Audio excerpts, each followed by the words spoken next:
నేను ఇంట్యూటివ్గా కూడా కోరిలేషన్ ఎట్లా అర్థం దాని గురించి చెప్తానండి. ఫర్ ఎగ్జాంపుల్, నేను ఒక ఐస్ క్రీమ్ ప్రోడక్ట్ అమ్ముతున్నా అనుకోండి. అది యూజువలీ సమ్మర్స్లో ఐస్ క్రీమ్ సేల్స్ పెరుగుతాయి, వింటర్స్లో ఐస్ క్రీమ్ సేల్స్ డల్గా ఉండొచ్చు. సో ఇప్పుడు నేను ఐస్ క్రీమ్ ఒక్కటే అమ్మితే నా షాప్లో నా సేల్స్ అనేవి చాలా సీజనల్గా ఉంటాయి.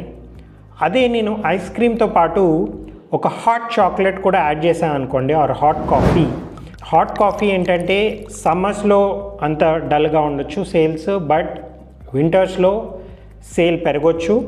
సో యాజ్ ఎ రిజల్ట్ ఈ రెండు ప్రోడక్ట్స్ ఉండడం వల్ల మీ షాప్లో సమ్మర్స్లో ఐస్ క్రీమ్ వెళ్తుంది, వింటర్స్లో హాట్ చాక్లెట్ వెళ్తుంది. So that ways you created a diversified business.